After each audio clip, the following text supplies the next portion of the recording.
For the past 50 plus years, the Jeep Cherokee has been an integral part of Jeep's North American lineup. In fact, when the company made the decision to discontinue the Cherokee back in 2023, I was rather shocked because this has always been Jeep's answer to the very popular Toyota RAV4 and Honda CR-V. Well, for 2026, the Cherokee is back, and as you can see, it is back as a completely different animal. We're talking about an all-new platform, all-new sheet metal, an all-new hybrid powertrain, and an all-new interior with their latest infotainment system. So today we're actually out here in Detroit, Michigan, because we're finally getting a chance to see the new Cherokee in person. So now that we're doing so, let's go ahead and take a detailed first look.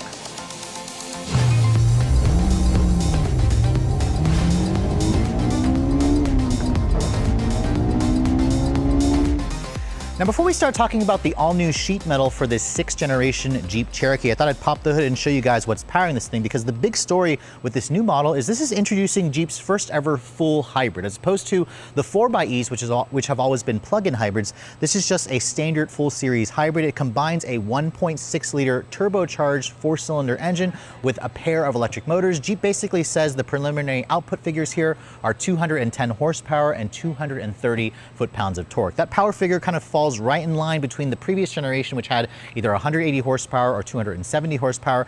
The power flows through an electronic CVT transmission, and the fact that Jeep has gone with a CVT here really shows their commitment to fuel efficiency, because the company is claiming you should be able to get over 40 miles to the gallon in the city and around 37 mpg combined, which will be good for over 500 miles of range on a full tank, which again is going to show that this vehicle is going to compete head-on with vehicles like the Toyota RAV4 hybrid, the CR-V hybrid. Everybody is kind of going the hybrid route, of course, in this mid-size, compact mid-size SUV segment. Now, all Cherokees are going to come standard with all-wheel drive. It's actually a permanent all-wheel drive system with a physical connection between the engine and the rear drive shaft, so this is not the same kind of e-axle that you'll find in like a Toyota hybrid system. And while this is still a very early first look, we don't have any preliminary tow figures yet. The old Cherokee could tow 4,000 pounds. I wouldn't be surprised to see this model go down a bit, considering it comes standard with a hybrid powertrain. We also don't know the curb weight figures just yet.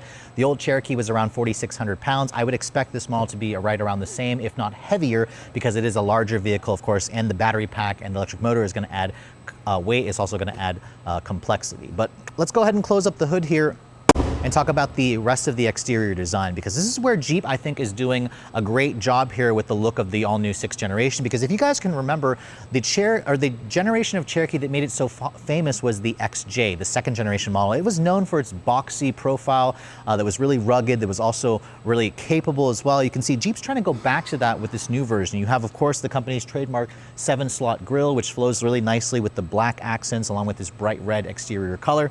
The front fascia of this particular one, as you can see, this is the Overland trim. It has some unpainted plastic here. It has some integrated parking sensors with the radar sensor there for the adaptive cruise control. I also love the headlight design. If you guys remember when the Cherokee first came out, the new version, back in 2013, it was kind of one of the earlier models to introduce that divorced headlight look. You can see Jeep has moved away from that. Instead, we have a more boxy upright headlight with this really interesting U shape for the LED daytime running light. It also has full LED headlights with a reflector style, LED low and high beam, LED turn signals. You also have LED fog lights down here.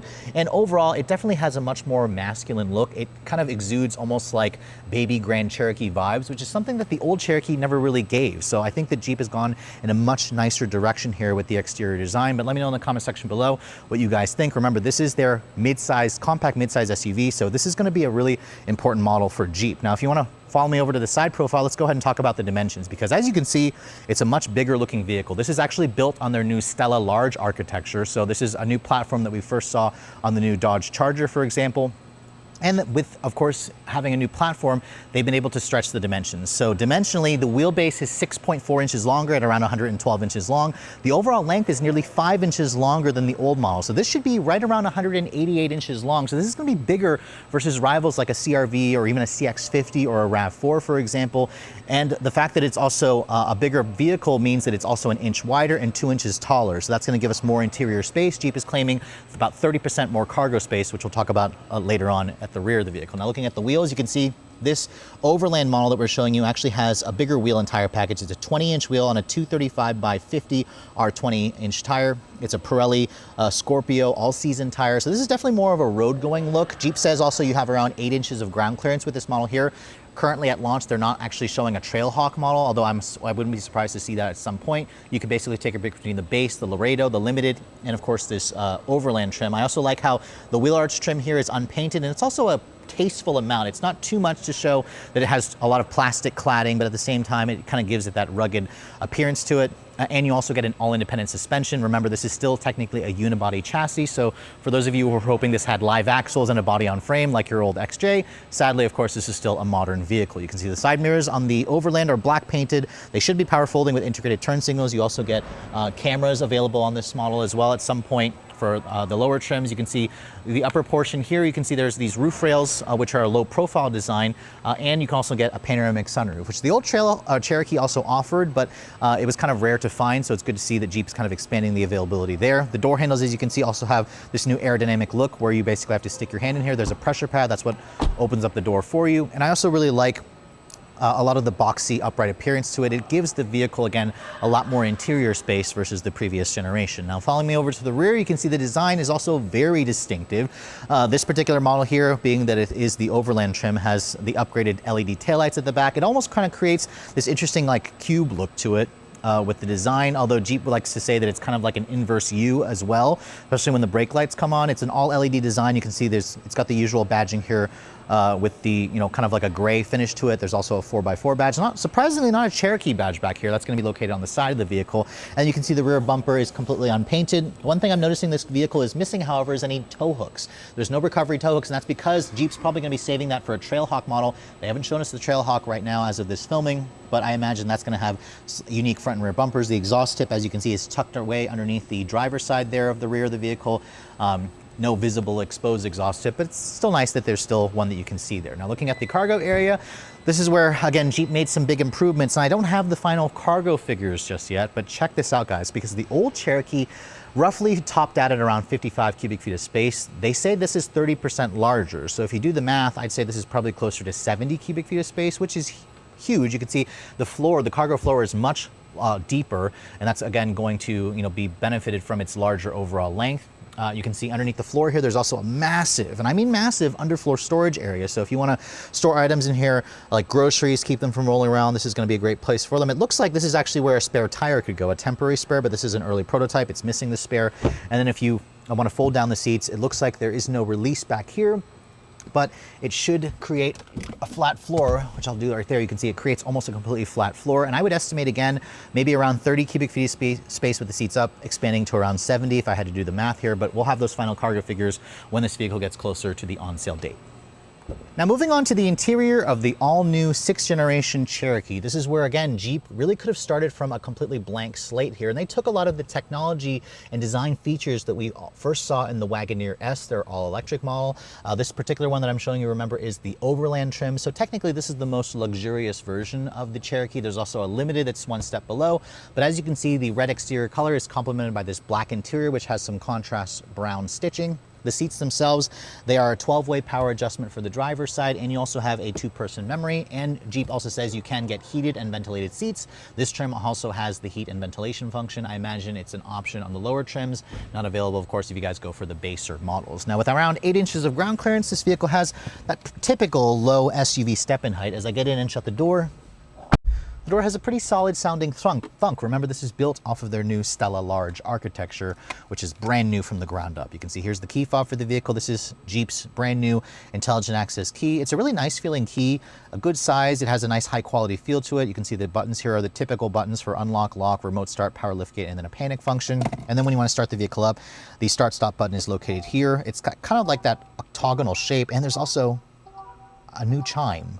I don't know if I like the chime. It sounds a little annoying, but it is nice how Jeep decided to put a new chime in the vehicle. And then, of course, looking at the interior, the dash is pretty similar to other Jeep models with their latest tech interface. Let's first start with the steering wheel. You can see it's a really cool looking squircle design where you have a flat bottom, a flat top design. It's a really thick rim steering wheel. I also like the contrast gray stitching as well. It feels pretty high quality. One thing I'm noticing it's lacking is paddle shifters, but most people don't really use that, especially when you have an eCVT. You have your controls here for the adaptive cruise control, which includes their full speed range adaptive cruise with traffic jam assist, automatic emergency braking. You have controls here to control the way that gauge display looks. You can see that's a fully digital 12.3 inch cluster there behind the steering wheel, which is slightly customizable if you start to flick around the drive modes.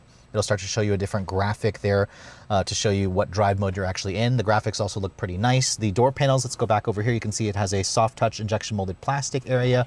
The windows are also one touch up down for the front windows. The rears, however, are not one touch up down. I was kind of hoping Jeep would have just put that in here, considering this is the top trim. There's a nice padded leather area over here where you'd rest your elbow. And then there's a button here that opens the door, which is an electronic latch release. And then down here, it's all hard touch plastic. You can hear that chime, which I find to be a little irritating, but let me know in the comment section below what you guys think.